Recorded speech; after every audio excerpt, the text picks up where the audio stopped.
the basin's rivers are calm and absent of any obstacles like rapids, and have therefore been easily navigable for thousands of years without the need for any advanced technology, expensive development, or infrastructure. The most important thing to understand about the Mississippi River itself is that it is the longest navigable river in the world, meaning that since time immemorial, anyone could essentially sail a boat carrying supplies or people from the Gulf of Mexico into the Mississippi's mouth and up more than 3,000 kilometers deep into the North American interior before hitting the river's only natural waterfall here, which, without coincidence, is exactly where the Twin Cities of Minneapolis and St. Paul was settled. And civilizations who have more navigable rivers will be able to retain substantially higher amounts of profit. The waterfalls at Minneapolis, St. Paul are capable of cheaply exporting their products further downstream and out into the world ocean toward global markets. But the Mississippi River itself is only the main stem of the overall greater network of navigable rivers found across the greater Mississippi basins. It's also the fact that around much of North America exists another highly unique geographic feature that cannot be found anywhere else in anywhere near such a useful pattern.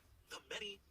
barrier islands that exist in an almost continuously uninterrupted chain for more than 4,800 kilometers, around 3/4 of the U.S. Gulf and East Coasts, from the southernmost tip of Texas where the Rio Grande empties into the Gulf, up to the Chesapeake Bay that harbors Washington, D.C. and Baltimore. In effect, these countless low and flat islands have transformed what would otherwise be 4,800 kilometers of exposed coastline into a network of protected, shielded bays that can be effectively utilized as a sort of oceanic river, relatively navigable all the way from Brownsville, Texas to Baltimore, Maryland. And since the delta of the Mississippi River empties out directly into this further navigable network, it means that goods have been able to be cheaply, reliably, and quickly transported from all throughout the North American interior to all across the Gulf and East Coasts now for hundreds of years. When collectively added together, the internal rivers of the Mississippi Basin and this external intracoastal waterway wrapping around the Gulf and East Coasts account for nearly 25,000 kilometers of combined navigable waterways, which is not only more than the rest of North America combined, but more than the rest of the entire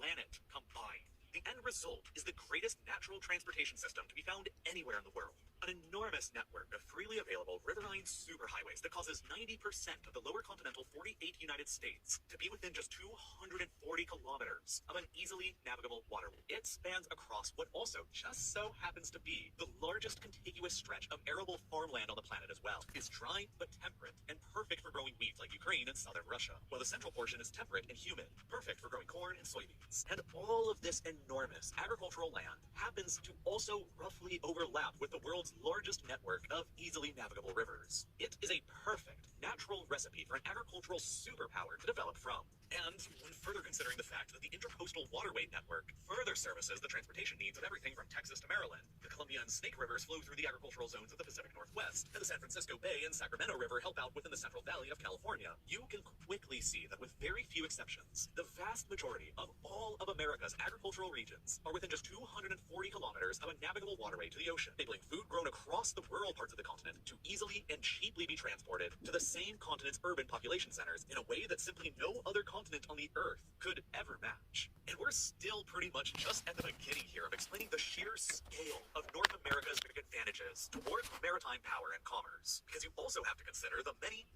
natural indentations of the continental coastline itself that creates many of the greatest natural oceanic deep water harbors in the world. In order for a natural harbor to make a good port, they must really have three crucial ingredients: deep passages for shipping, enough resources in the immediate hinterland to support cities that can support the port, and plenty of coastal frontage area. When only considering natural harbors across the world that possess all three of those critical factors, the top three largest of them are all within continental North America: the Chesapeake Bay between Maryland and Virginia, the San Francisco Bay surrounded by California, and the Puget Sound of Washington State. These three are arguably the most impressive natural harbors found anywhere on the surface of the Earth, while the Chesapeake Bay itself, all on its own, has a longer coastline than the entirety of India combined. When added together, the entire coastline of the modern United States is well over 3.5 times the length of the entire African continent, despite the fact that Africa itself is more than 3 times larger than the United States in terms of overall land. This means that the United States coastline on the Atlantic, Gulf, and Pacific has a greater overall potential for ports than any other country on the Earth, bar